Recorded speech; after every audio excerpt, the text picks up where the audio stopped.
The right wing is a cesspool of lies and propaganda, and you can see it in how their voters are constantly talking.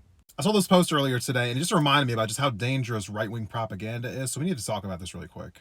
So some moron posted this on Threads earlier today, saying that every illegal we deport reduces the influence Democrats have over the U.S., and Republicans would gain at least a swing state of the electoral delegates if we deported every illegal. Democrats would have to move to the right in order to ever be competitive again.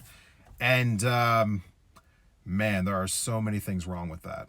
Really quickly, make sure you like this video and follow our account for more updates in the future. Okay, first thing I want to say here is that it is because of information out there that gets spewed by the right-wing propaganda machine that is constantly just filled with lies and misinformation that there is such a problem right now in our country with people even understanding what the truth is anymore. For instance, one, if you are an undocumented citizen here in America, you can't vote in federal elections. You cannot vote in federal elections. So the idea that they would pick up a swing state if there were no undocumented immigrants in this country is just demonstratively false, because they don't vote in federal elections. And before some weirdo puts on their tinfoil hat, just know that the Secretary of State in every state has to verify the elections before they actually get submitted to Congress.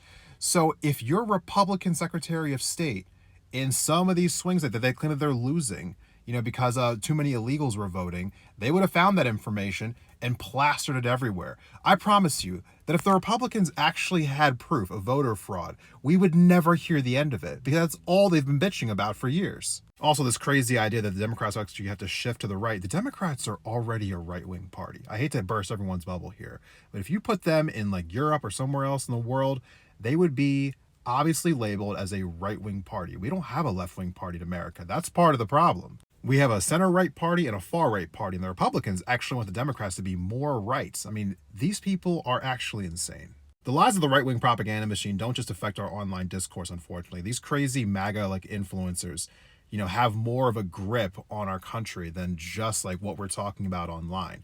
Like, they are also out there because they spew so many lies day after day after day after day. They never prove anything, but they just keep saying it anyway. And now these lies infect the consciousness of the country, and then they start begging for things like mass deportations and more ICE funding. And now the lies have been perpetuated by these people that have been consumed by tens of millions of people on a daily basis for years now turn into policy in real time. And that looks like ICE invading cities across the country and making everybody who has brown skin afraid to be outside right now. Like, that is the domino effect of the right-wing propaganda machine into our country. And I cannot stress enough just how seriously more people need to take the influence these people have over us.